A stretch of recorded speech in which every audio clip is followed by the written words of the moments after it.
Mujizat para nabi dan rasul utusan Allah Subhanahu wa taala seringkali tak bisa diterima nalar manusia. Sebab keajaiban-keajaiban yang muncul merupakan sebuah kehendak Allah Azza wa Jalla di luar batas kemampuan manusia. Salah satunya adalah mujizat Nabi Isa alaihissalam menghidupkan jenazah yang telah wafat lebih dari 4.000 tahun.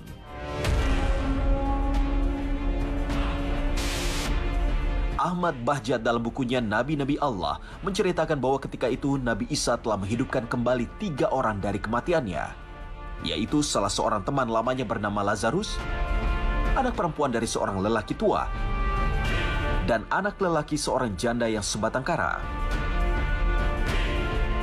Namun saat mengetahui mukjizat itu, Bani Israel justru berkata kepada Nabi Isa, "Engkau hanya mampu menghidupkan orang-orang yang baru mati. Bisa jadi mereka masih belum mati, melainkan hanya mati suri." Dalam tafsir At-Tabarani, Ibnu Abbas mengisahkan, ketika Nabi Isa bertanya siapa yang ingin mereka hidupkan, Bani Israel memintanya untuk menghidupkan kembali jenazah yang telah mati dari masa yang sangat lampau, yaitu Sam bin Nuh. Tujuannya, agar mereka dapat mendengar cerita mengenai kehidupan Sam di masa banjir bandang Nabi Nuh. Setelah ditunjukkan lokasi makamnya, beliau berangkat ke kuburan Sam bin Nuh. Nabi Isa lalu berdoa kepada Allah Subhanahu wa taala agar dia menghidupkan kembali Sam bin Nuh. Seketika itu juga sesosok pria keluar dari kuburnya dengan rambut kepala yang telah beruban. Isa alaihissalam bertanya kepadanya, "Bagaimana rambut di kepalamu bisa beruban, sementara pada zaman kalian belum ada uban?"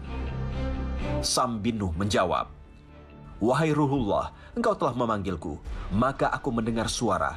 Jawablah panggilan Ruhullah. Aku menduga hari kiamat sudah tiba. Karena rasa takut akan hari kiamat, rambutku menjadi beruban." Sam bin Nuh lalu menjawab sejumlah pertanyaan yang diajukan Bani Israel kepadanya. Ia menceritakan peristiwa banjir besar yang terjadi pada masa dakwah ayahnya itu.